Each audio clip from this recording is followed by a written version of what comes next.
علماء ذوی احترام، عوام اہل سنت، السلام علیکم ورحمۃ اللہ وبرکاتہ۔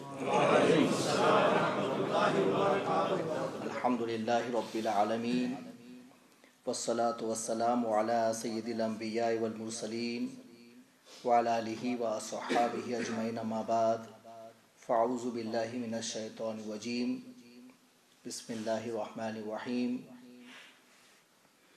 وَلَنَبْلُوَنَّكُمْ بِشَيْءٍ مِّنَ الْخَوْفِ وَالْجُوعِ وَنَقْصٍ مِّنَ الْأَمْوَالِ وَالْأَنفُسِ وَالثَّمَرَاتِ وَبَشِّرِ الصَّابِرِينَ الَّذِينَ إِذَا أَصَابَتْهُم مُّصِيبَةٌ قَالُوا إِنَّا لِلَّهِ وَإِنَّا إِلَيْهِ رَاجِعُونَ أُولَٰئِكَ عَلَيْهِمْ صَلَوَاتٌ مِّن رَّبِّهِمْ وَرَحْمَةٌ وَأُولَٰئِكَ هُمُ الْمُهْتَدُونَ۔ صدق اللہ مولانا العظیم۔ الصلاۃ والسلام علیک یا رسول اللہ،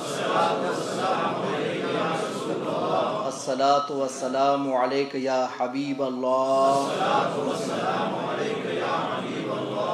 الصلاۃ والسلام علیک یا نبی اللہ،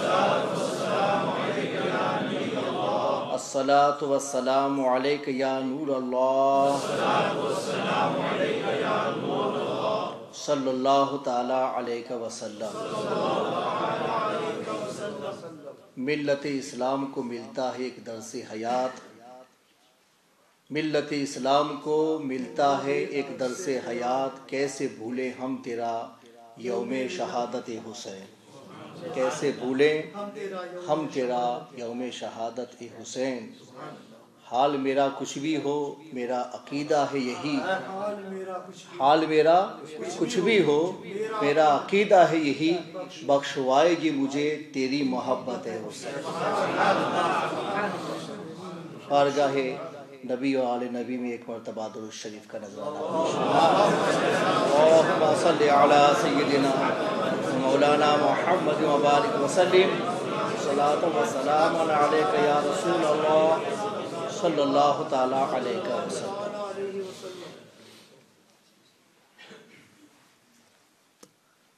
ہم لوگ اہل سنت والجماعت ہیں، اور اعلیٰ حضرت فاضل بریلوی رحمۃ اللہ تعالی علیہ نے ارشاد فرمایا کہ اہل سنت جب یوم شہادت حسین مناتے ہیں تو ان کے یوم شہادت منانے کا انداز ایسا ہوتا ہے کہ ان کے جلسے کے ہر پہلو سے ان کا سنی ہونا ظاہر ہوتا ہے۔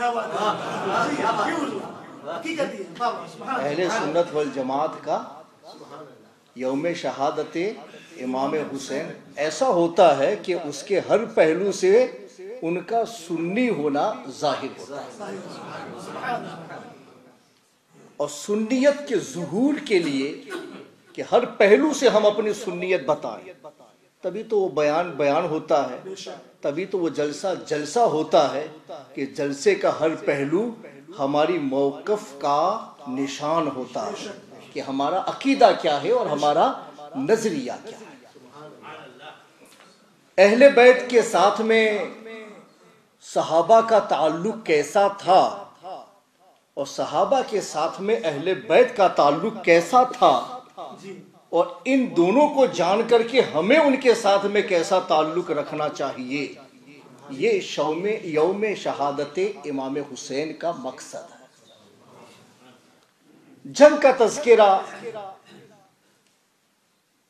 تو اتنا مفید نہیں ہے، چونکہ جنگ مسلمان کی مسلمان سے تھی، یہ اور بات ہے کہ ناہن جار سے تھی، مسلمان کی مسلمان سے تھی، اور بات ہے کہ ناہن جار سے تھی، خلاف شرع چلنے والوں سے تھی، مگر جنگ تو مسلمان کی مسلمان کے ساتھ تھی۔ جنگ کا تذکرہ نہیں بلکہ اہل بیت کے کردار کا تذکرہ کرو، تاکہ ہمیں سلیقہ ملے کہ زندگی اہل سنت کی کیسے ہونی چاہیے۔ حضرت علی کرم اللہ تعالی وجہ الکریم نبی اکرم علیہ الصلوۃ والتسلیم کے چچا زاد بھی ہیں، خلفائے راشدین میں سے بھی ہیں، عشرہ مبشرہ میں سے یہ بھی ہیں، اور حضور اکرم علیہ الصلوۃ والتسلیم نے ان کے بارے میں یہ فرمایا علی منی و انا من علی، علی مجھ سے ہے اور میں علی سے ہوں، اے مجھ سے محبت کرنے والوں میری محبت اسی وقت قابل قبول ہے جبکہ میری محبت کے ساتھ علی سے بھی محبت کرو۔ علی کی محبت کو حضور نے اپنی محبت کا ایک حصہ بنا دیا کہ علی کی محبت کے بغیر ایمان مکمل نہیں ہوگا۔ جو علی کو نکالنا چاہے وہ خود اسلام سے نکل جائے گا۔ علی کی محبت رسول پاک کی محبت ہے، حضور نے اسی کو اس حدیث پاک میں بیان فرمایا تاکہ علی کا مقام و مرتبہ ہم جان سکیں اور اس سے واقف ہو سکیں۔ وہ علی، نبی نے ان کو کتنا اٹھایا اور کیوں اٹھایا یہ بھی جاننے کے قابل ہے کہ حضور اکرم علیہ الصلوۃ والتسلیم جب کعبۃ اللہ میں پہنچے، ابھی ہجرت نہیں کی تھی، لوگ اس کو ہجرت کے بعد کا واقعہ بیان کرتے ہیں مگر تاریخ میں وہ ہجرت سے پہلے کا واقعہ، ابھی ہجرت نہیں کی تھی۔ اس وقت حضور اکرم علیہ الصلوۃ والتسلیم نے دیکھا کہ کعبہ پر ایک پیتل کا بت رکھا ہوا ہے تو کوئی تھا نہیں، تو حضور نے حضرت علی کو بلا لیا، جھکو، میں تمہاری پیٹھ پہ سوار ہو کے اس بت کو توڑ کے پھینک دیتا ہوں۔ تو حضرت علی کرم اللہ تعالی وجہ الکریم جھکے اور ان کے کندھوں پر حضور اکرم علیہ الصلوۃ والتسلیم نے اپنے قدم مبارک رکھ کے کہا علی کھڑے ہو جاؤ۔ تو حضرت علی کرم اللہ تعالی وجہ الکریم کھڑا ہونا چاہتے تھے مگر حضور نے محسوس کیا کہ بار نبوت علی سے برداشت نہیں ہوگا، تاریخ بتا رہے برداشت نہیں ہوگا، کمزوری کو ناپ لیا۔ تو حضور نے فرمایا علی پھر جھک جاؤ۔ حضور اتر گئے، حضور جھکے، کہا علی اب تم سوار ہو جاؤ، علی تم سوار ہو جاؤ۔ حضور کہاں حکم ہے نا، الامر فوق الادب، حکم ہے۔ حضرت علی کرم اللہ تعالی وجہ الکریم رسول اکرم علیہ الصلوۃ والتسلیم کے کندھوں پر اپنے قدم رکھتے ہیں۔ اللہ اللہ، رسول پاک کا شانہ اور حضرت علی کا قدم، مگر حکم ہے نبی کا اس لیے رکھنا ہی ادب ہے، رکھا قدم۔ حضور کھڑے ہو رہے ہیں، حضرت علی فرماتے ہیں حضور جب مجھے اپنے کاندھوں پر سوار کر کے کھڑے ہو رہے تھے تو مجھے ایسا لگتا ہے کہ میں اتنا بلند ہو رہا ہوں کہ عرش تک پہنچ رہا ہوں، آسمانوں تک مجھے بلندی حاصل ہو گئی، ایسا مجھے محسوس ہوا۔ اور کیوں نہ ہو وہ نبی کہ مسجد میں اپنا ہاتھ اٹھائے حالت نماز میں تو نبی کا ہاتھ جنت میں پہنچ جائے، بخاری کی حدیث ہے، کوئی انکار نہیں کر سکتا۔ نبی نے ہاتھ اٹھایا اپنا تو صرف اتنا ہی کیا، اور صحابہ پوچھ رہے ہیں حضور نماز میں ہاتھ کیوں اٹھایا؟ تو میرے آقا نے ارشاد فرمایا میرے صحابہ جنت میرے سامنے تھی، میں نے ہاتھ اٹھایا تو اس کے انگور کا بنچ میرے ہاتھ میں تھا، جنت کے گریپس کا بنچ حضور کے ہاتھ میں۔ حضور فرماتے میں نے چاہا کہ توڑ لوں اور لے آؤں اور تم کو کھلاؤں، قیامت تک کھاتی رہو ختم ہی نہ ہو، جنت کا ختم کہاں سے ہوگا؟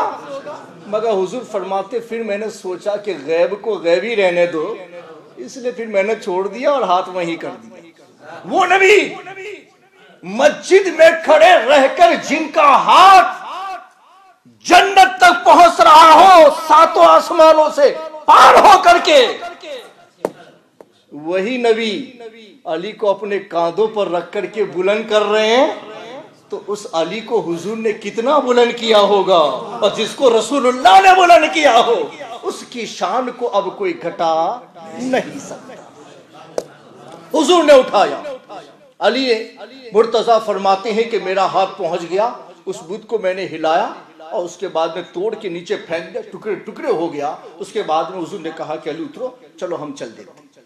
تو حضور پاک صلی اللہ علیہ وسلم فرماتے کہ میں اور علی آہستہ سے نکل گئے. مقام بتانا مقصود کہ بار نبوت تو برداشت نہیں کر سکے، لیکن حضور نے بلند کر کے بتا دیا کہ علی ولی ہے، اور ولی کل مومن ہے، ہر مومن کا ولی ہے. اس لیے کہ نبی نے ان کو بلند کیا ہے تو بار ولایت ان کے پاس میں ہے، اور نبی نے ان کو اٹھا کر کے آپ لوگوں کے سامنے رکھا ہوا ہے. اور حضرت ابو بکر صدیق کی بات آئی نا تو اعلیٰ حضرت فرماتے ہیں کہ ہم یوم شہادت حسین منائیں گے تو خلفاء کا تذکرہ بھی کریں گے، خلفاء کا تذکرہ بھی کریں گے، تاکہ کوئی ایسا نہ کہے کہ ہم صرف اہل بیت کو مانتے ہیں اور صحابہ کو نکالتے ہیں. نہیں، ہم اسی مشن پر ہیں جس مشن پر اہل بیت تھے کہ اہل بیت نے ہر صحابی کو مانا، ہر صحابی کو مانا، ہر صحابی کے ساتھ مل کے رہے. تو ہم بھی ہمیشہ اس نشان کو قائم کریں گے کہ ہم اہل بیت کے ساتھ بھی ہیں، اور اہل بیت نے جن جن کو مانا ان سب کے ساتھ بھی.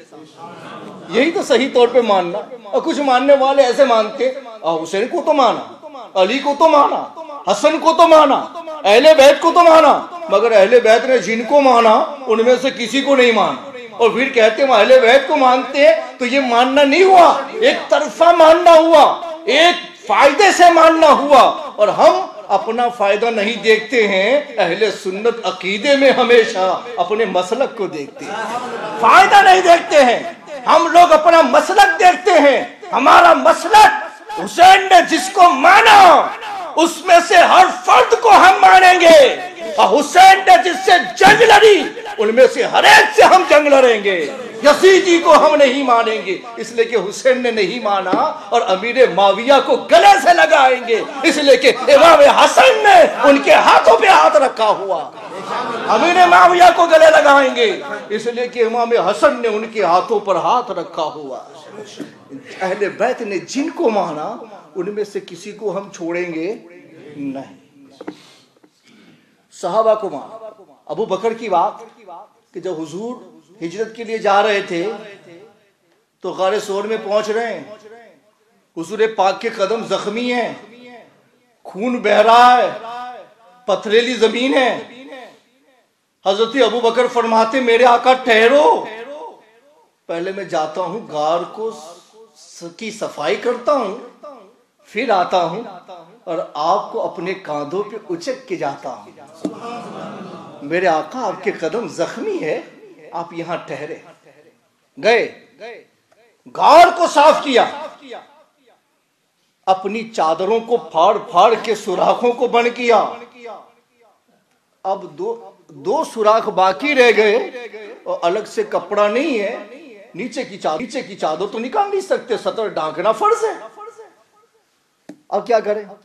صفائی کرنے کے بعد میں نیچے آئے. میرے آقا کاندھوں پر سوار ہو جائیے، آپ کا ابو بکر آپ کو اپنے کاندھوں پر لے کر کے اس غار میں پہنچے گا، اس غار میں پہنچے گا. حضرت ابو بکر صدیق نے حضور اکرم علیہ الصلوۃ والتسلیم کو اٹھایا، اپنے کاندھوں پر سوار کیا. سوار کرنے کے بعد غار میں اتارا. اتارنے کے بعد کہا میرے آقا بہت تھک گئے ہیں آپ، بستر تو ہے نہیں، مگر میں اپنے قدموں کو پھیلا دیتا ہوں، میری ران کو تکیہ بنائیے اور آرام فرمائیے، تکیہ بنائیے آرام فرمائیے. اور حضرت ابو بکر صدیق نے جو سوراخ باقی رہ گئے تھے نا اس میں اپنے پاؤں رکھ دیے. مشکات میں موجود ہے یہ حدیث، اپنے پاؤں رکھ دیے. حضور اکرم علیہ الصلوۃ والتسلیم آرام فرما رہے ہیں. کیا حضور نے نہیں دیکھا تھا کہ سوراخ میں پاؤں رکھ رہے ہیں تو کوئی سانپ نکلے گا ڈس لے گا تو؟ مگر وہ نبی جانتے تھے کہ تیریاک ساتھ میں ہے، زہر کی کیا فکر ہے، تیریاک ساتھ میں ہے، زہر کی فکر کیا ہے. مگر لوگوں کو بتا دو کہ ابو بکر کی نبی سے محبت کیا ہے. وہ اپنی جان دے سکتا ہے مگر نبی کو تکلیف ہو ایسا کچھ نہیں کر سکتا. نبی کی محبت کو بتانے کے لیے حضور نے یہ نہیں کہا کہ ابو بکر سوراخ میں پاؤں کیوں رکھتے ہو, کوئی چیز پتھر لے آؤ وہ رکھ دو نا. مگر وہ کہتے تھے کہ میں محبت بتانا چاہتا ہوں صدیق کی کہ نبی کے ساتھ کیا محبت ہے. وہ بار نبوت کو اٹھا کر کے وہاں تک پہنچے. حضور بتانا چاہتے ہیں کہ میرے بعد اگر اس نبوت کا جو مشن ہے, اس مشن کا اگر کما حق ہو کوئی حق ادا کر سکتا ہے وہ ابو بکر کر سکتا ہے, اس لیے کہ علی نہ اٹھا سکے. مگر نبی کا بوجھ ابو بکر صدیق نے اٹھا لیا. تو ایک ولیوں کا تاجدار ہے, تو نبوت کے جانب سے جو برانچز حضور کی نکلی ہیں تو اس کے جانب اس مشن کی نیابت کا پورا حق ابو بکر صدیق کو ہے. ابو بکر صدیق کو ہے. اور حضور جب حضرت عائشہ نے پوچھا تاروں کو دیکھ کر کے, یہ حدیث بھی مشکات میں موجود ہے باب المناقب میں, حضور یہ تاروں کی طرح نیکیاں کس کی ہیں؟ تارے تو نے گنت ہے, نیکیاں کس کی ہے؟ حضور نے فون کہا عمر کی فضیلت بھی ظاہر ہو گئی. عمر کی نیکیاں تاروں کے برابر. حضرت عائشہ سمجھ رہی تھی شاید میرے والد کا نام بولیں گے, تو فرماتے ہیں حضور میرے والد, عمر کا نام بولے میرے والد. تو فرماتی ہیں عائشہ تیرے والد کی کیا بات کرتی ہو, عمر کی جتنی نیکیاں ہیں نا اتنی تیرے باپ کی ایک نیکی ہے. عمر کی جتنی نیکیاں ہیں اس کے برابر تیرے باپ کی ایک نیکی ہے کہ جس نے اپنی محبت کی انتہا کر دی غار ثور میں, کہ اس کو معلوم تھا کہ اس بوسیدہ غار میں زہریلے جانور ہوں گے, مگر پھر بھی اپنی نبی کی رفاقت میں انہوں نے محبت کا یہ ثبوت دیا کہ سوراخوں میں پاؤں رکھ دیا. کہا ڈسنے والا ڈسے تو صدیق کو ڈسے, مگر اس کا زہر نبی تک نہ پہنچے, نبی تک نہ پہنچے. ابو بکر کی وہ نیکی جو غار ثور کی ہے, عائشہ ان کی ایک نیکی عمر کی ساری نیکیوں پر بھاری ہے, ساری نیکیوں پر. اس کا مطلب یہ ہوا کہ ابو بکر صدیق کو ہجرت کی اس رات میں نبی کو اٹھا کر کے اللہ نے اتنا اونچا درجہ دیا. یہ ابو بکر تو نے نبی کو اٹھایا ہے, اب تو اتنا اٹھے گا کہ پوری امت تیرے بوجھ کو اٹھا نہ سکے گی. فضیلت میں تو اتنا اونچا ہوگا کہ پوری امت تیرا بوجھ اٹھا نہ سکے گی, پوری امت میں تو ایک ہوگا. اس لیے بعد الانبیاء بالتحقیق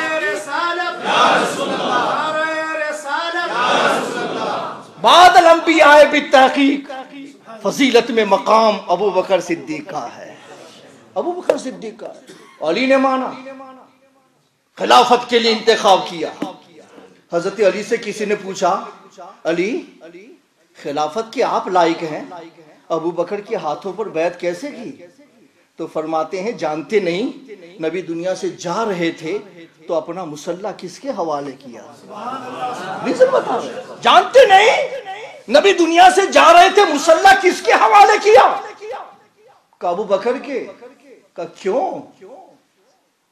نبی نے اپنا مسلح اس لیے حوالے کیا تاکہ لوگوں کو پتا چل جائے کہ نبی امت کی آخرت کے لیے جس کا انتخاب کر رہے ہیں سب مل کے اپنی دنیا کے لیے اس کا انتخاب کر رہے ہیں.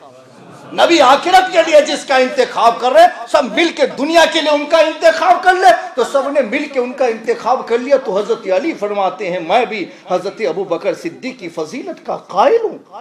ابو بکر کو جو نہ مانے اس نے علی کو نہ مانا, اور علی کو جو مانے ابو بکر کو نہ مانے اس نے علی کو نہیں مانا.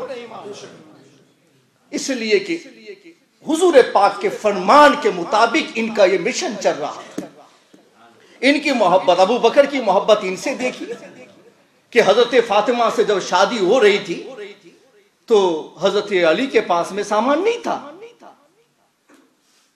تو حضرت ابو بکر صدیق رضی اللہ تعالی عنہ نے ان کی مدد فرمائی. علی گھبراؤ نہیں, ابو بکر موجود ہے نا, ابو بکر موجود ہے, تم رشتہ قبول کر لو, ہر ضرورت تمہاری پوری کر دی جائے گی. حضرت عائشہ کو بھیجا, جاؤ علی کے لیے گھر سنوار دو, ضرورت کا سارا سامان لا کر کے رکھ دو, کوئی تنگی محسوس نہ ہو سکے. ابو بکر بتا رہے ہیں کہ علی کے ساتھ ابو بکر کی محبت کیسی ہے۔ ایک مرتبہ حضرت امام حسن بازار میں کھیل رہے تھے، کچھ چھوٹے بچے تھے ابھی، تو بچوں کے درمیان تھے، حضرت ابو بکر صدیق اور حضرت علی دونوں ساتھ میں جا رہے تھے۔ حضرت ابو بکر صدیق نے حضرت امام حسن کو اٹھایا، چوما، اس کے بعد میں فرماتے ہیں علی تمہارے مشابہ نہیں لگتے ہیں، حسن کا چہرہ میرے نبی کے مشابہ ہے، حسن کو دیکھتا ہوں مجھے نبی یاد آتے ہیں۔ اور اللہ نے یہ ان کو صورتیں دی تھی کہ حضرت امام حسن کا چہرہ حضور کی طرح سے تھا اور باقی بدن میں امام حسن امام حسین حضور کی طرح سے تھی۔ مثلیت، محبت اولاد نبی سے، حضرت ابو بکر صدیق، حضرت عمر فاروق اعظم کا دور آیا، حضرت عمر فاروق اعظم رضی اللہ تعالیٰ عنہ کے پاس میں یمن سے مال غنیمت آیا، اس میں بہت سارے کپڑے آئے، تو حضرت عمر فاروق اعظم نے لوگوں کو بلایا، سب لوگوں کو کپڑے تقسیم کر دیے، پیسے کپڑے سب ان کو بانٹ دیا۔ وہاں بیٹھے ہوئے تھے، مال ختم ہو گیا، اتنے میں امام حسن و حسین گھر سے نکلے اور ان کپڑوں میں سے کوئی کپڑا ان کے بدن پر نہیں تھا۔ عمر نے کہا بیٹے ادھر آؤ، کیا تم کو کپڑا نہیں ملا؟ تو کہتے نہیں ہم کو کچھ نہیں ملا۔ تو عمر فرماتے ہیں غور کیجئے محبت صحابہ کے اہل بیت کے ساتھ کیا۔ سبحان اللہ سبحان اللہ۔ عمر فرماتے ہیں سب نے کپڑا پہنا مگر میں نے نبی کے نواسوں کو دیکھا کہ ان کپڑوں میں سے ان کے بدن پر کوئی کپڑا نہیں ہے، تو تم سب کے کپڑے پہننے پر میں خوش نہیں ہوں، میں سمجھوں گا میں نے کچھ نہیں دیا، اس لیے کہ جن کو دینا تھا ان کے بدن پر تو کپڑا نظر نہیں آیا۔ فوراً آپ نے خط لکھا یمن سے حسن و حسین کے لیے کپڑے بھیجے جائیں، جب تک یہ کپڑے نہیں پہنیں گے وہاں تک عمر خوش نہیں ہو سکتا ہے کسی کو دے کر۔ فرماتے ہیں پھر جب کپڑے آئے اور حضرت امام حسن و حسین کو جب پہنایا تب عمر نے کہا کہ اب مجھے خوشی ہوئی کہ میں نے سب کو کپڑا پہنایا، اس لیے کہ نبی کے نواسوں کو بھی میں نے پہنا دیا۔ محبت ہے صحابہ کے اہل بیت کے ساتھ۔ مال غنیمت آیا، اس سے حضور پاک نے حصہ دینا شروع کیا، تو سب کو دینے سے پہلے فرماتے ہیں حسن و حسین کہاں ہے؟ کہا حضور چھوٹے ہیں نا ابھی، کہا پھر بھی ان کو بلاؤ۔ حسن اور حسین آئے تو حضرت عمر فاروق اعظم نے فرمایا مال غنیمت کی تقسیم پہلے حسن اور پھر حسین سے ہوگی، پہلے ان کو ملے گا، اس لیے کہ اس سے پہلے تم نے دیا تو ان کے بارے میں نہیں سوچا، لیکن آج جب تقسیم ہوگی تو پہلے حسن و حسین ہوں گے، پھر سب کو ملے گا۔ پھر کہا کہ اٹھاؤ 1000 درہم ان کو دیے، 1000 امام حسین کو دیے۔ اسی لائن میں حضرت عبداللہ بن عمر تھے، ازالت الخفا کے اندر شاہ ولی اللہ محدث دہلوی نے اس روایت کو نقل کیا کہ ابن عمر عبداللہ بن عمر، عمر کے بیٹے اسی صف میں تھے، عمر میں ان سے بڑے تھے، جہادوں میں حصہ لے چکے تھے۔ جب ابن عمر آئے تو عمر فاروق اعظم فرماتے ہیں ابن عمر کو 500 دو، آدھا 500۔ ابن عمر نے لے تو لیا، سوال پوچھتے ہیں امیر المومنین حسن و حسین تو مجھ سے عمر میں چھوٹے ہیں، ابھی تو وہ اتنا جہاد میں جاتے بھی نہیں ہیں، میں تو کئی جہادوں میں حصہ لے چکا ہوں، ابا جان اگر نہیں دیتے زیادہ تو کم سے کم برابر تو رکھتے نا۔ تو فرماتے ہیں بیٹے تم برابری کی بات کیسے کر رہے ہو، کیسے کر رہے ہو، تم عمر کے بیٹے ہو، حسن و حسین فاطمۃ الزہرا کی نسبت سے میرے نبی کے بیٹے ہیں، تم جانتے ہو ان کی نسبتیں کیا ہیں، ان کا باپ علی ہے، ان کی ماں فاطمہ ہے، ان کے نانا رسول اللہ ہے، ان کی نانی خدیجۃ الکبریٰ ہے، ان کی خالہ رسول اللہ کی دوسری بیٹیاں ہیں، اور رسول اکرم علیہ الصلوۃ والتسلیم کے بیٹے ان کے ماموں ہیں جن کو اتنی نسبتوں سے فضیلت ملے. تم یہ کہتے ہو کہ ان کی برابری کبھی نہیں ہو سکتی. ابن عمر 500 لے لو. عمر بتانا چاہتا ہے کہ رسول اللہ کی آل کی عظمت عمر کے دل و دماغ میں کتنی ہے، عمر کے دل و دماغ میں کتنی ہے. اور رسول اکرم علیہ الصلوۃ والتسلیم کی بارگاہ میں عمر کی فضیلت کیا ہے کہ جب اسلام تکلیف میں تھا، مسلمان تکلیف میں تھے، اور اپنا اسلام ظاہر نہیں کر پا رہے تھے، کافروں نے مسلمانوں کا جینا دوچار کر دیا تھا، ان کے لیے مکہ کی وادی تنگ ہو گئی تھی. اس وقت میرے آقا نے اللہ کی بارگاہ میں دعا کی، اللہم اعز الاسلام بعمر بن خطاب، یا اللہ اسلام کو عزت عطا فرما عمر بن خطاب کے ذریعے سے، عمر بن خطاب کے ذریعے سے. حضور فرمانا چاہتے ہیں میرے صحابہ سن لو، اے میرے اہل بیت سن لو، عمر کا مقام میری بارگاہ میں کتنا اونچا ہے کہ دوسرے صحابہ تو مومن بن کے آئے ہیں، اور عمر کو میں نے رب کی بارگاہ میں مانگ کر کے لیا ہوا ہے. عمر کو میں نے رب کی بارگاہ سے مانگ کے لیا ہے کہ پروردگار عمر عطا فرما دے، اور عمر کے ذریعے سے اسلام کو عزت عطا فرما دے. اس لیے حضرت عبداللہ بن مسعود فرماتے ہیں، مشکات مناقب عمر میں اس کا ذکر موجود ہے، ابن مسعود فرماتے ہیں کہ عمر فاروق اعظم رسول پاک کی دعاؤں کے صدقے میں واقعتاً اسلام کی عزت دی، اس لیے کہ جب آپ مسلمان ہوئے تو اس سے پہلے تو ہم اپنا اسلام ظاہر نہیں کر پا رہے تھے، اور عمر کے مسلمان ہونے کے بعد مسلمانوں نے کعبہ میں چل کے وحدہ لا شریک لہ کی بندگی علی اعلان کی ہے، علی اعلان کی ہے. عمر مسلمان ہونے کے بعد حضور سے کہتے ہیں میرے آقا اس سے پہلے میں آپ کا دشمن تھا، میں نے محفلوں میں آپ کی عداوت میں آپ کی گستاخیاں کی ہیں، آج جب میں کلمہ پڑھ کے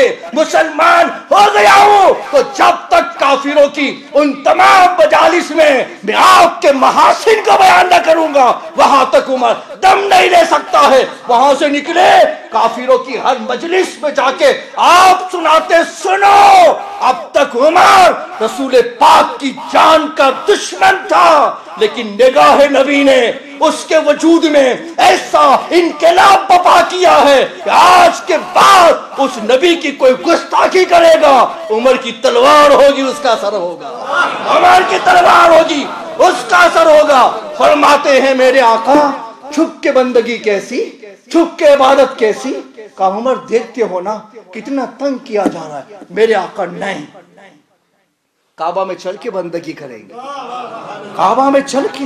عمر سوچو، کہا نہیں حضور کعبہ میں چل کے بندگی کریں گے. حضور نے فرمایا کہ ٹھیک ہے چلو عمر تمہاری بات مان لیتے ہیں.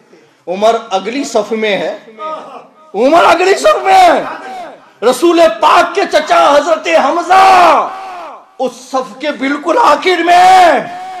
پوری 40 مسلمانوں کی ایک صف بنائی گئی جس میں عمر آگے ہے، حمزہ پیچھے ہے، اور مسلمانوں کا یہ کارواں وہاں دار ارقم سے نکلتا ہے اور کعبہ میں آتا ہے. یہ ایک عظیم جلوس تھا جو اسلام کی عزت کے نام پر نکلا، اور اس کے لیے سب سے پہلے فرمائش کرنے والے عمر فاروق اعظم تھے.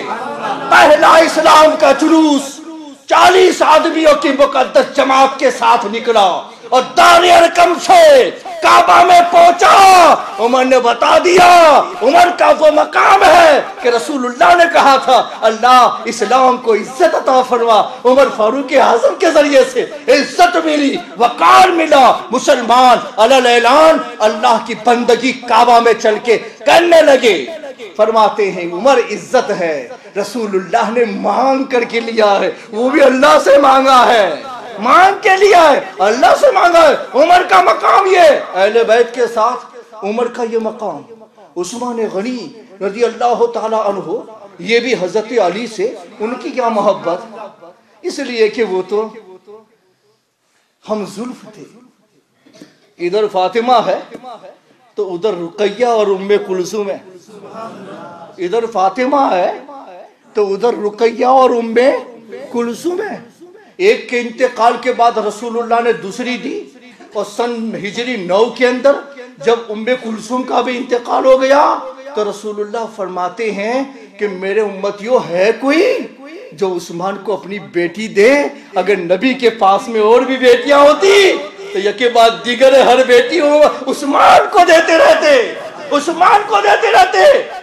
ہے کوئی جو اٹھ کر کے عمر کے ساتھ یہ عثمان ذو النورین کو بیٹی عطا فرمائے؟ تو حضرت عثمان غنی رضی اللہ تعالیٰ عنہ کا یہ مقام بارگاہ رسالت میں، اس لیے ان کو ذو النورین کہا جاتا ہے کہ رسول اللہ نے ایک نہیں 2 بیٹیاں یکے بعد دیگر عثمان کو عطا فرمائی، اور کہا میری 40 بیٹیاں ہوتی اور ان کا انتقال ہوتا جاتا تو یکے بعد دیگر میں عثمان ہی کو دیتا رہتا۔ میرا عثمان وہ ہے کہ جب ہم نے غزوہ تبوک کے لیے مال کی مانگ کی تو عثمان نے کھڑے ہو کر کہا میرے آقا 100 اونٹ سامان کے ساتھ دیتا ہوں، سامان کے ساتھ۔ پھر حضور نے کہا کہ اور کوئی دے گا؟ پھر عثمان کھڑے ہوئے، میرے آقا 200 اونٹ سامان کے ساتھ دوں گا۔ پھر میرے آقا نے کہا اور کوئی دے گا؟ پھر عثمان کھڑے ہوئے، میرے آقا 300 اونٹ میں سامان سمیت دوں گا۔ 600 اونٹ رسول اللہ کی بارگاہ میں سامان سمیت دینے کا عثمان غنی نے وعدہ کیا۔ اس کے بعد اپنی آستینوں میں درہم و دینار بھر کے لائے، لا کر کے رسول اللہ کے دامن میں لا کر کے رکھ دیا، نکال دیا۔ حضور پاک درہموں کو الٹ پلٹ کر رہے تھے، مناقب عثمان میں حضور درہموں کو الٹ پلٹ کر رہے تھے۔ اس کے بعد فرماتے ہیں عثمان نے وہ سخاوت کی ہے، اللہ کی بارگاہ میں اس کا مقام اتنا اونچا ہو گیا ہے، آج کے بعد عثمان کچھ بھی کرے گا مگر پھر بھی اللہ تعالیٰ اس کو معاف رکھے گا، کچھ بھی کرے گا پھر بھی اللہ تعالیٰ اس کو معاف رکھے گا۔ اس نے مجھ سے جنت کو خرید لیا ہے، کہیں بھیڑ روما کے ذریعے سے حضرت عثمان غنی نے جنت کو خرید لیا، کہیں کسی درخت کے سودے کے بدلے میں عثمان غنی نے جنت کو خرید لیا۔ یہ مقام ہے عثمان غنی کا، اور حضرت علی کرم اللہ تعالیٰ وجہ الکریم کا مقام و مرتبہ میں نے پہلے ہی بتا دیا۔ میں اس لیے بتانا چاہتا ہوں کہ ہم اہل سنت یوم شہادت امام حسین کو اس طریقے سے بیان کریں گے کہ ہمارے بیان کا ہر پہلو اپنے ہر زاویے سے اہل سنت کی موقف کو بالکل بیان کرنے والا ہوگا اور واضح کرنے والا ہوگا۔ صحابہ کی محبت اہل بیت کے ساتھ، اہل بیت کی محبت صحابہ کے ساتھ، اہل بیت کے کردار کو سامنے رکھو۔ جنگ سے ہمیں کوئی واسطہ نہیں، جنگ کیوں ہوئی تھی اس سے ہمیں واسطہ، جنگ سے نہیں، جنگ کیوں ہوئی تھی وہ سبق۔ جنگ کیوں ہوئی کہ امیر معاویہ کے بعد میں جب یزید تخت خلافت پر آیا تو اس سے پہلے وہ جو تھا وہ تھا، اس میں تو روایتیں لوگ غلط بیان کرتے ہیں لیکن ہم اپنے عقیدے میں ایسی روایتوں کو ہاتھ نہیں لگاتے، چونکہ صحابہ کا دور کہ جن صحابہ کی خاموشی کو بھی شریعت اسلامی نے حدیث کا درجہ دیا۔ صحابی کے سامنے کوئی کام ہو اور صحابی خاموش رہ جائے وہ بھی اس کے جواز کی دلیل بن جاتا ہے کہ نبی کی خدمت میں رہنے والے کو نبی نے ان پر اتنا اعتماد کیا کہ حضور پاک نے فرما دیا دنیا میں جب کبھی اختلاف ہو جائے اور اے لوگوں تم میرے صحیح مشن کی تلاش میں نکلو تو سمجھنا مانا علیہ و صحابی، جس پر میں ہوں اور میرے صحابہ ہیں وہی میسن سچا ہے، اسی کے ساتھ میں ہو جانا۔ نبی کو اپنے صحابہ پر اتنا اعتماد ہے، اتنا اعتماد کہ ہر زمانے کی پہچان اپنے ساتھ اپنے صحابہ کو قرار دے رہا۔ نبی کا اعتماد، اصحابی کالنجوم فبأیہم اقتدیتم اہتدیتم، میرے صحابہ ستارے ہیں، ان میں سے جس کے بھی پیچھے چلو گے نا ہدایت پر رہو گے، بہکو گے نہیں۔ اور اللہ فرماتا ہے کلًا وعد اللہ الحسنی، چاہے وہ سابقین اولین میں سے ہوں، چاہے فتح مکہ کے بعد مومن بننے والے ہوں، مگر سن لو اللہ جو سب کو بخشنے والا ہے وہ خود اپنی بارگاہ سے قیامت تک کے لیے قرآن میں صحابہ کے مقام و مرتبہ کی آیت کو اتار دیتا ہے تاکہ کسی بھی زمانے میں رسول پاک کی صحبت میں رہنے والوں پر کسی بھی طرح کی جرح نہ کی جا سکے۔ اللہ فرماتا ہے کلًا وعد اللہ الحسنی، سب سے اللہ نے جنت کا وعدہ کر رکھا ہے، ہر صحابی رسول اللہ کا جنت میں جائے گا۔ رسول اللہ کو اعتماد کہ انہوں نے اپنے صحابہ کو ستارہ قرار دیا، کسی کے بھی پیچھے جاؤ گے ہدایت۔ امیر معاویہ صحابی ہے کہ نہیں؟ تو کیا وہ یزید اگر پہلے ہی سے خراب ہوتا تو کیا تخت خلافت پر اس کو بٹھایا جاتا؟ نہیں ہو سکتا ہے۔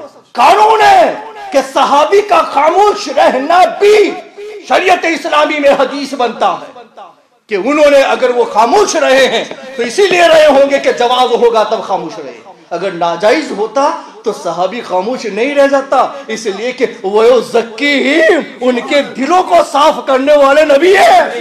نبی نے جن کے دلوں کو صاف کر دیا، کیا تم ان پر جرا کر کے ان کے دلوں کو خراب قرار دو گے؟ اگر ایسا ہو تو قرآن کی آیت کا انکار ہے اور رسول اللہ کے تزکیے کا انکار ہے کہ وہ رسول جو اپنی بارگاہ سے تزکیہ فرمائے، تو کیا تم نے نبی کے تزکیہ کو اتنا کمزور سمجھا کہ ان کی صحبت میں رہنے والا ان کی صحبت میں رہ کر کے اپنے دلوں کی اصلاح نہیں کر سکا ہے؟ نہیں ہو سکتا ہے۔ اس لیے امیر معاویہ کا مقام بڑا اونچا ہے، بڑا اونچا مقام۔ حضور نے فرمایا تھا امیر معاویہ یاد رکھنا جب تمہارے ہاتھ میں مملوکت آئے نا تو فاحسن، لوگوں پر احسان کرنا، عدل و انصاف سے کام کرنا۔ تو امیر معاویہ فرماتے ہیں کہ مجھے یقین تھا کہ میرے آقا نے مجھ سے کہا تھا کہ امیر معاویہ حکومت کو سنبھالو نا تو احسان کرنا، احسان کرنا۔ اس لیے میں یقین سے جانتا تھا کہ وہاں تک امیر معاویہ کو موت نہیں آئے گی جب تک کہ حکومت اس کے ہاتھ میں نہیں آئے گی، وہاں تک موت نہیں آئے گی جب تک حکومت ان کے ہاتھ میں نہیں آئے گی۔ احسان کرنے کے لیے کہا تو امیر معاویہ نے اپنے دارالحکومت میں ایک مرتبہ محفل سجائی، اس کے بعد میں فرماتے ہیں کون ہے جو علی مرتضیٰ کی فضیلت پر کوئی شعر بنائے اور میری بارگاہ سے 1000 درہم کا انعام لے جائے، ایک شعر پر 1000 درہم دوں گا، مگر علی کی ایسی فضیلت بیان کرنا جو ان کی شان کے لائق ہو، ان کی شان کے لائق ہو۔ تو فرماتے ہیں شعراء نے امیر معاویہ کی بارگاہ میں حضرت علی کی فضیلت میں شعر کہنا شروع کیا، جو بھی کہتا ہر شعر پر 1000 دیتا، اور ایک شاعر کا شعر امیر معاویہ کو بہت پسند آیا تو ایک شعر پر 1,00,000 درہم کا انعام دیا کہ تم نے حق ادا کر دیا ہے علی کی فضیلت کا، علی کی فضیلت کا۔ امیر معاویہ احسان امام حسن کے ساتھ میں دیکھو، ہر سال 1,00,000 درہم دیتے تھے، جو اس زمانے کے 10 ملین پاؤنڈ سے بھی زیادہ ہو سکتا ہے۔ 10 بلین پاؤنڈ سے زیادہ وظیفہ امام حسن کو ہر سال دیتے تھے، اور ایک سال تھوڑا سا پیسہ پہنچانے میں دیر ہو گئی، حضرت امام حسن پریشان تھے، خط لکھنا چاہتے تھے، حضور نے خواب میں آ کے بتایا میرے بیٹے حسن ہم خاندان سے ہیں، تمہارا خاندان تم نے دیکھا ہے، ہم کسی سے سوال نہیں کرتے، سوال نہیں کرتے، صبر کرو اللہ اچھا کرے گا۔ فرماتے ہیں دوسرے دن امیر معاویہ نے چند دن لیٹ ہو گیا تھا تو اس کے کفارے میں اس کے کفارے میں 1 لاکھ کے بجائے 4 لاکھ درہم امام حسن کی بارگاہ میں بھیج دی. 4 لاکھ درہم جو 4 ملین سے بھی زیادہ ہو سکتے اتنا بھیج دیا اور کہا کہ معاف کیجئے گا تھوڑا سا کاموں میں الجھ گیا تھا اس لیے پیسہ پہنچانے میں تاخیر ہو گئی. اس کے بعد امام حسین کو بھی وظیفے دیتے رہے. کوئی ایک تو روایت لاؤ کہ اتنے لمبی خلافت کے عرصے میں امیر معاویہ نے اہل بیت میں سے کسی ایک کا دل دکھایا ہو یا اہل بیت کی کوئی روایت لاؤ کہ جنہوں نے یہ شکایت کی ہو کہ امیر معاویہ نے منصب خلافت کو سنبھالنے کے بعد اہل بیت کا حق ادا نہیں کیا ہے. کیا بات ہے بابا، سبحان اللہ سبحان اللہ. سنو، جس وقت حضرت امام زین العابدین اپنی مجلس میں بیٹھے ہوئے تھے چند عراقی آئے آ کر کے 3 خلفاء کی برائی کرنے لگے. ویسے تھے ویسے تھے ویسے تھے. حضرت امام زین العابدین نے کہا کہ تم قرآن کی تعلیمات کے مطابق سچے مومن نہیں ہو سکتی ہو. جو 3 خلفاء کی برائی کرے وہ سچا مومن نہیں ہو سکتا. اور اس کے بعد میں ان سے کہا کہ ان کو لے جاؤ میری بارگاہ سے ہٹا دو. میری بارگاہ میں کوئی ایسا شخص نہیں آتا ہے کہ جو خلفاء ثلاثہ کی فضیلت کا منکر ہو. وہ ہماری بارگاہ میں نہیں آ سکتا ہے. بتا دیا اہل بیت نے کہ ان کی بارگاہ میں ان خلفاء کا مقام کیا. ایک مرتبہ حضرت امام زین العابدین جب انہوں نے یہ جنگ ہو گئی اس کے بعد میں انہوں نے گوشہ نشینی اختیار کر لی تھی. پھر کسی سے ان کا کوئی تعلق نہیں تھا، سے عبادت ہی کیا کرتے تھے. حضرت ابن مسیب فرماتے ہیں کہ میں نے قریش میں امام زین العابدین سے بڑا عبادت کرنے والا کوئی نہیں دیکھا. ہمہ وقت ذکر، ہمہ وقت تلاوت، ہمہ وقت اللہ کی یاد. فرماتے ان سے بڑا میں نے اپنی نگاہوں میں کسی کو عبادت گزار نہیں دیکھا. اور دوسرے تابعین امام زہری وغیرہ بیان کرتے ہیں کہ جب امام زین العابدین کا نام ان کو سنا جاتا ان کی آنکھیں اشکبار ہو جاتی. اور ان کے بعد فرماتے کہ امام زین العابدین جیسا شخص زندہ دار میں نے نہیں دیکھا. امام زین العابدین واقعتاً عبادت گزاروں کی زینت تھے. عبادت و بندگی جو کچھ آتا تھا سب صدقہ و خیرات، جو کچھ آیا سب اللہ کے راستے میں دے دیا. فرماتے ہیں کہ حضرت امام زین العابدین کے کندھوں پر جو بورے رکھ کر کے روٹیاں وغیرہ لے کر کے رات میں فقیروں کو کھلاتے تھے. چادر اوڑھ لیتے تھے تاکہ کوئی دیکھ نہ سکے کہ دینے والا کون ہے. دیکھ نہ سکے دینے والا کون ہے.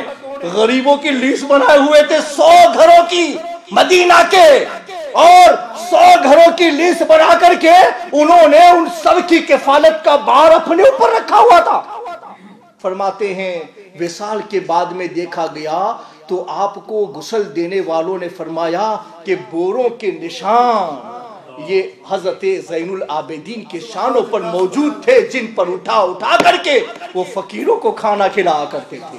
نبی کا گھرانہ ہے، ان کے گھرانے کی ثقافت ہے. کون کہہ سکتا ہے لڑائی حکومت کی تھی؟ اگر حکومت کی لڑائی ہوتی نا تو امام حسن و حسین اپنی بارگاہ میں آنے والے نذرانے فقیروں پر لٹا نہ دیا کرتے. ایک مرتبہ امام حسن، امام حسین اور حضرت عبداللہ بن جعفر یہ سب حج کے لیے نکلے. راستے میں کھانا نہیں تھا. ایک بڑھیا ملی تو کہا کہ تم کھلا دو کچھ. کہا کچھ ہے تو نہیں، ایسا کرو کہ یہ جو ہماری بکری ہے اس سے دودھ نکلے تو پی لو. پھر اس نے اس بکری کو ذبح کر کے ان کو کھلا دی. اس کا شوہر آیا، کہا تم نے بکری کھلا دی انجانے آدمی کو. کہا قریش کے تھے، بنی ہاشم کے تھے. انہوں نے کہا کہ جب مدینہ آؤ نا تو ہم سے ملنا، ہم تمہارے اس کھانے کا بدلہ دیں.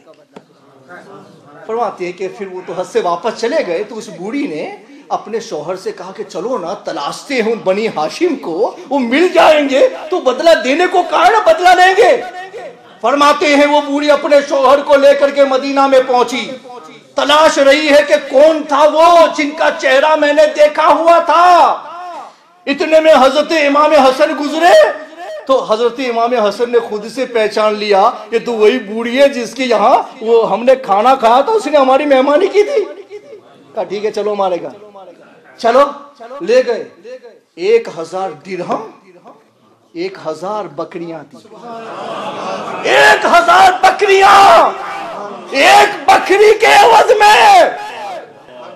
دنیا سے محبت نہیں تھی, اللہ کے دین سے محبت کرنے والے اہل بیت تھے.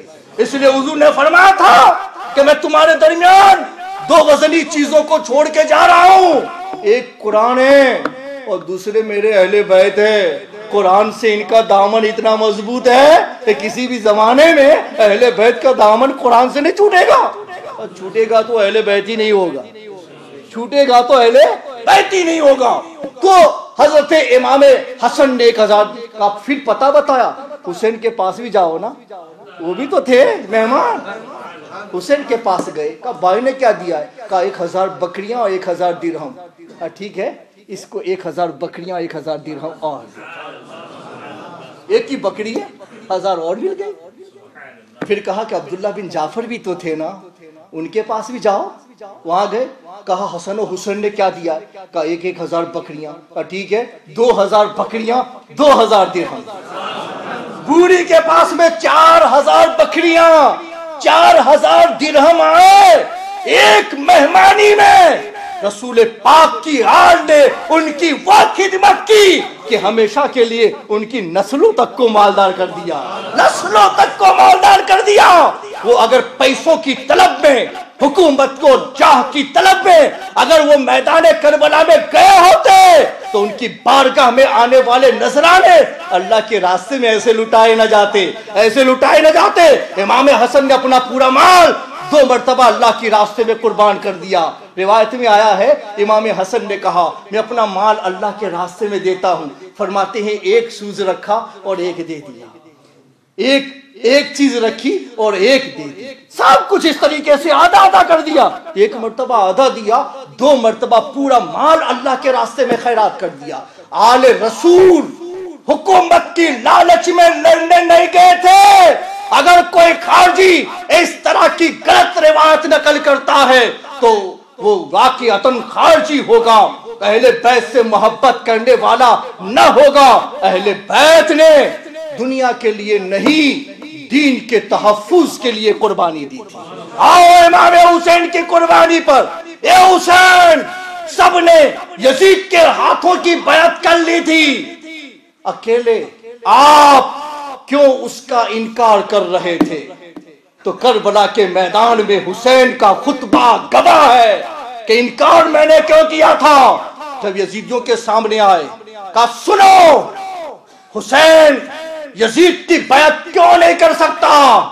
اس لیے کہ ہمارے پاس میں وثوق کے ساتھ میں خبر پہنچی ہے یزید نماز نہیں پڑھتا, یزید رسول اللہ کی سنت کے خلاف جا رہا, یزید شراب پیتا ہے, یزید حلت و حرمت میں فرق نہیں کرتا ہے. یہ 4 اصول ہیں جس کی وجہ سے رسول اللہ کے دین کو اور آپ کی شریعت کو خطرہ ہے. اس لیے رسول اللہ نے فرما دیا ہے کہ قرآن اور اہل بیت دونوں ساتھ میں رہیں گے. حسین اپنی جان تو دے سکتے ہیں, اپنے خون کے ذریعے اسلام کی سچائی تو کر سکتے ہیں, لیکن کسی ناہنجار کے آگے اپنا ہاتھ جھکا کر کے قوم مسلم کا سودا نہیں کر سکتے ہیں, قوم مسلم کا سودا نہیں کر سکتے. اس لیے حضرت امام حسین رضی اللہ تعالی عنہ نے انکار کیا. شرابی کی بیعت نہیں ہوگی, بے نمازی کی بیعت نہیں ہوگی, خلاف سنت چلنے والوں کی بیعت نہیں ہوگی. اور حسین کی محبت بتاؤں, دین کی محبت, دنیا کے لیے نہیں گئے تھے. ورنہ اگر وہ یزید کو مان لیتے نا تو جتنا نذرانہ امیر معاویہ دیتے تھے نا اس سے کئی گنا زیادہ یزید امام حسین کو دیتے. لیکن دنیا نہیں تھی, دین پہلے تھا. غلط کہتے ہو کہ اہل بیت کے پاس دنیا تھی, نہیں, دنیا نہیں تھی. کیا تمہیں حضرت علی مرتضیٰ کا یہ فرمان یاد نہیں ہے کہ جب دنیا کا مال فراوانی کے ساتھ علی کی بارگاہ میں آنے لگا تو علی کے جبے کا یہ حال تھا کہ اس میں کئی جگہ پر پیون لگے ہوئے تھے، یہاں سے دھاگے نکل کر کے رسیاں بن گئی تھی۔ پوچھنے والوں نے کہا امیر آپ ہمارے امیر ہیں، لباس تھوڑا ایسا پہنو کہ امیر کی شان ظاہر ہو۔ فرماتے ہیں کسی اور کو دنیا دھوکہ دے سکتی ہے، یہ علی مرتضیٰ ہے جس نے دنیا کو 3 مرتبہ طلاق دیا ہے، جس میں رجوع نہیں کیا جاتا ہے، رجوع نہیں کیا جاتا ہے۔ یہ فاقرانہ زندگی تھی اور انہوں نے فقر خود سے اختیار کیا ہوا تھا، جن کے فقر کا یہ عالم ہے۔ قرآن نے کہا ہے یوفون بالنذر ویخافون ربہم، تو اس میں حضرت علی کرم اللہ تعالی وجہ الکریم کی فقیری کا بھی ذکر ہے اور سخاوت کا بھی ذکر ہے۔ فقیری کا ذکر یہ کہ کھانا کچھ موجود نہیں تھا، حسن و حسین بیمار تھے، منت مان لی علی نے کہ 3 روزے رکھوں گا اگر حسن و حسین اچھے ہو جائیں۔ فاطمہ نے سنا کہ میں بھی روزہ رکھوں گی حسن و حسین اچھی ہو جائے۔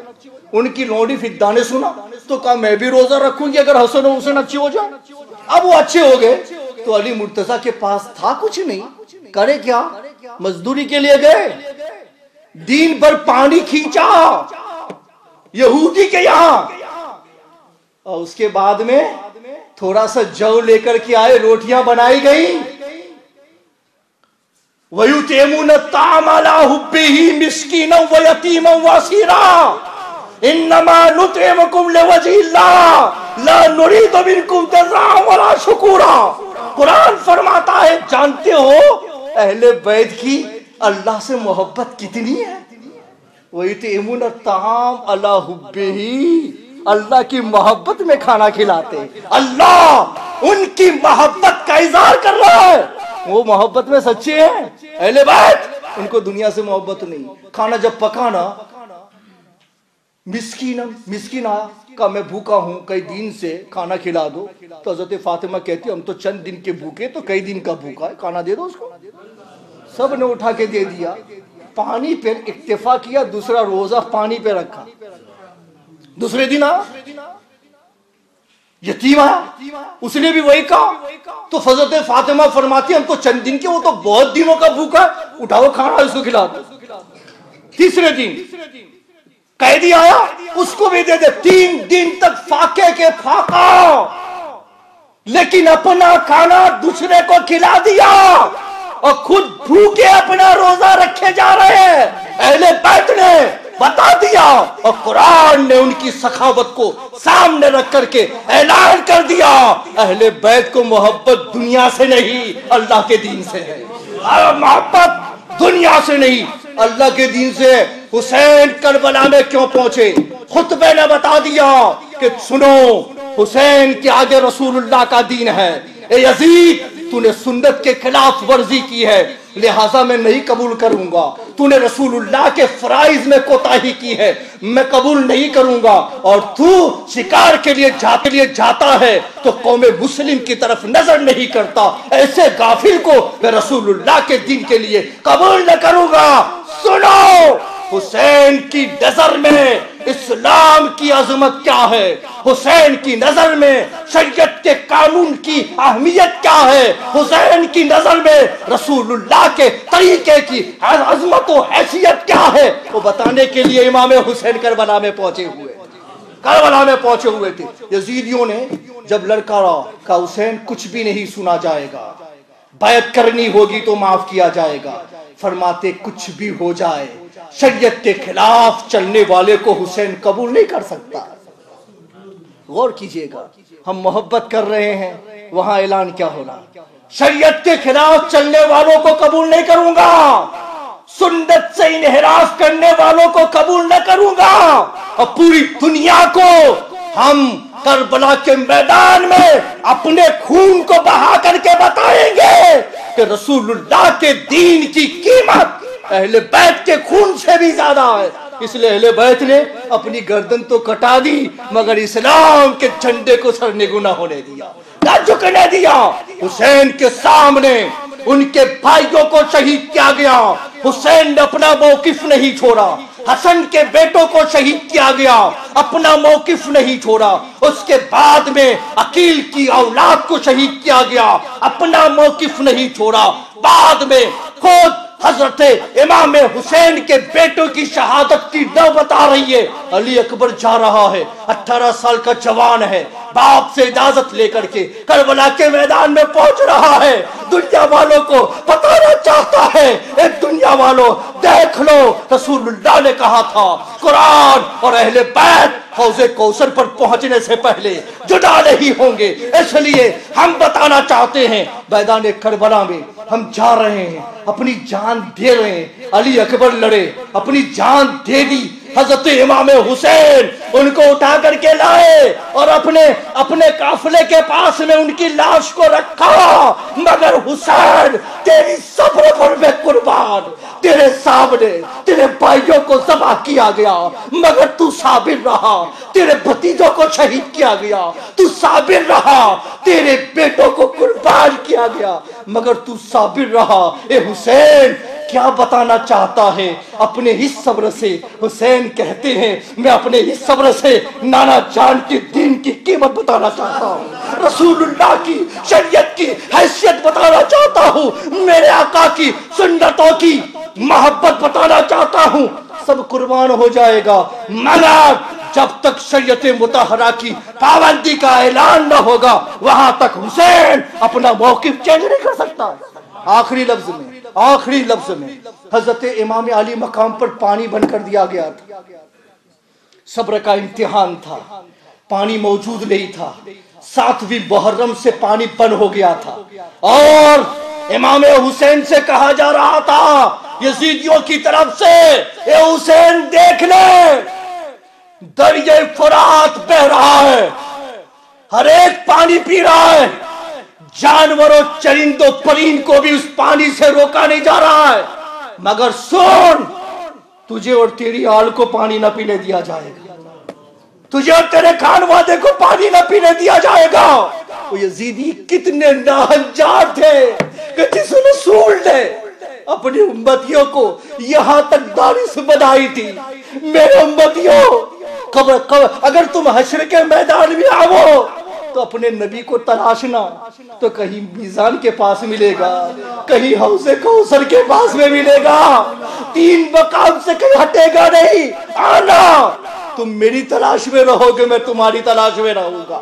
جس نبی نے امتیوں کو قیامت کے میدان میں بھی پیاسا نہ رکھنے کا وعدہ فرمایا، یہ امت کے لوگ کتنے بے وفا ہے کہ اس نبی کی آل پر پانی بن کر کے ان کو تانا دے رہے ہیں کہ حسین جانور تو پانی پی سکتے ہیں مگر تم اور تمہاری نسل پانی نہیں پی سکتی.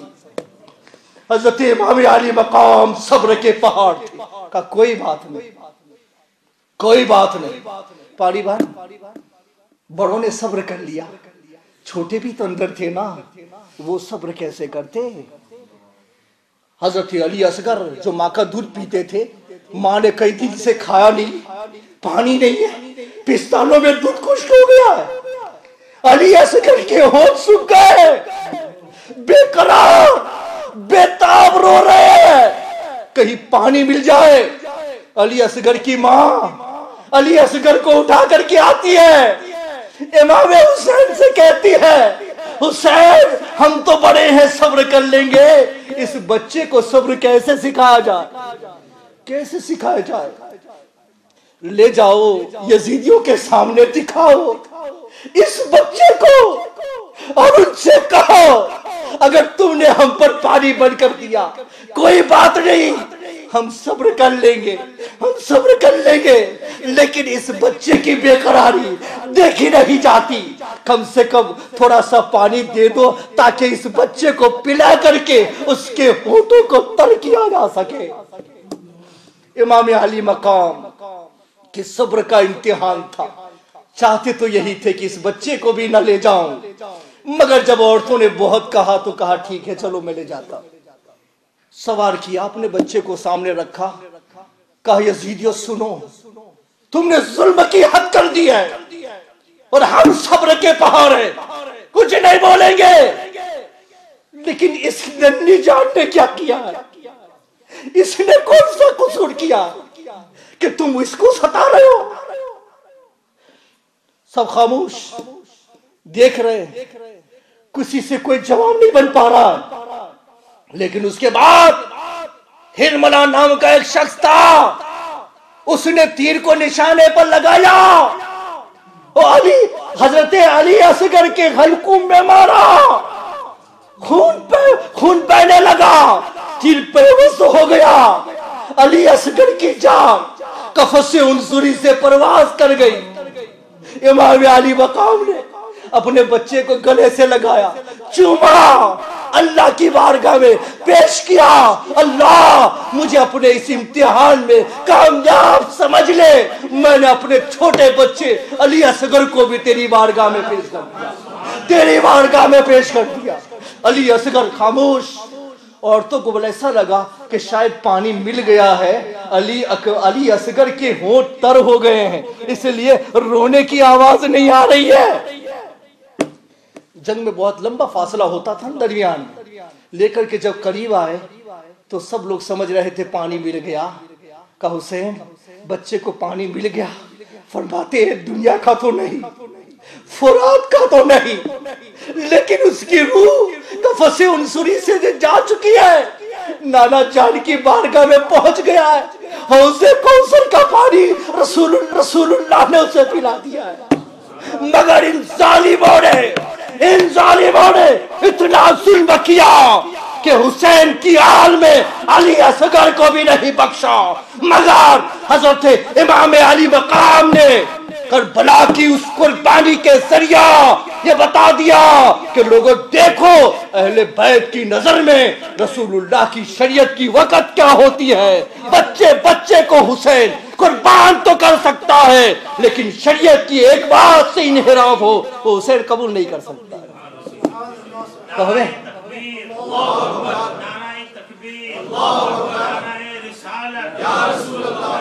شہدائے کرام کا دامن، شہید اعظم کا دامن، علماء کرام، نعرہ تکبیر. بس آخری نصیحت، اس کا سبق کیا کرنا چاہیے. ہم حسینی ہیں کہ یزیدی ہیں؟ حسینی ہیں، اس لیے کہ حسین کے ساتھ میں ان سے محبت کا اعلان ہے. چند باتوں کے خلاف یزید گیا تو حسین نے ان کو قبول نہ کیا. ہم ہزاروں سنت میں رسول اللہ سے انحراف کریں گے تو کیا حسین قبول کر لیں گے؟ تو یہ کیسا کہ اعلان تو ہے حسینی کا اور کام یزیدیوں کا.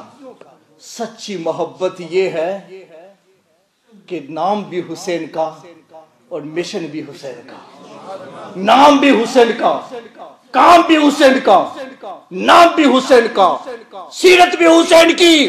اور سن لو، کل بروز قیامت شہدائے کربلا ہمارے سامنے ہو تو اس وقت عزت کے ساتھ ہم کہہ سکیں کہ حسین کربلا کے میدان میں تم نے اپنے کان وعدہ کی، جان کو اللہ کی بارگاہ میں پیش کیا تھا، تم نے قربانیاں دی تھی، تمہارے ماننے والوں نے تمہارے خون کو رائے گا نہیں کیا ہے، تمہارے جانے کے بعد تمہارے مشن کو زندہ رکھا ہے، تمہاری قربانی کو ہم نے رائے گا نہیں سمجھا ہے، تمہارے سبق کو ہم نے زندہ رکھا ہے، تمہارے مشن کو زندہ رکھا ہے. اے حسین سے محبت کرنے والوں، نام حسین سے محبت بعد میں ہوگی، مشن حسین سے محبت پہلے ہوگی. اس لیے کہ امام حسین نے اپنی جان اس راستے میں اس لیے دے دی تاکہ پتا چلے حسین سے زیادہ وقت حسین کے مشن کی ہے، حسین سے زیادہ وقت حسین کے موقف کی ہے. اگر تم نے مشن حسین کو چھوڑ دیا تو نام محبت میں کافی نہ ہوگا. کہیں حسین ایسا نہ کہہ دے کہ میرے ماننے والوں نے میری قربانیوں کو رائے گا کر دیا. نہیں، ہم قوم مسلم یوم شہادت امام حسین میں سچا وعدہ کریں گے. ان شہداء کی زندگیوں کو اپنے سامنے رکھ کر کے، اے شہدائے کربلا، اللہ کے فرمان سے تم مرے نہیں ہو، تم زندہ ہو. تم زندوں کو ہم سامنے رکھ کر کے وعدہ کرتے ہیں اب تک جو گناہ کیا اب تک جو نافرمانی کی اب تک سنتوں کے خلاف گئے لیکن تمہارے مشن کی اس یاد نے ہمارے دلوں میں وہ انقلاب برپا کیا ہے کہ حسین تیری محبت کے ساتھ آج سے تیرے مشن سے محبت کا وعدہ کرتے ہیں کہ کل سے ہماری زندگی تیری یاد کے صدقے میں مذہبی انقلاب کے ساتھ میں ہوگی، گناہوں کی توبہ کے ساتھ میں ہوگی، نافرمانیوں سے اعراض کے ساتھ میں ہوگی، رسول اللہ کی سنتوں کی محبت کے ساتھ میں ہوگی۔ وما علینا الا البلاغ المبین۔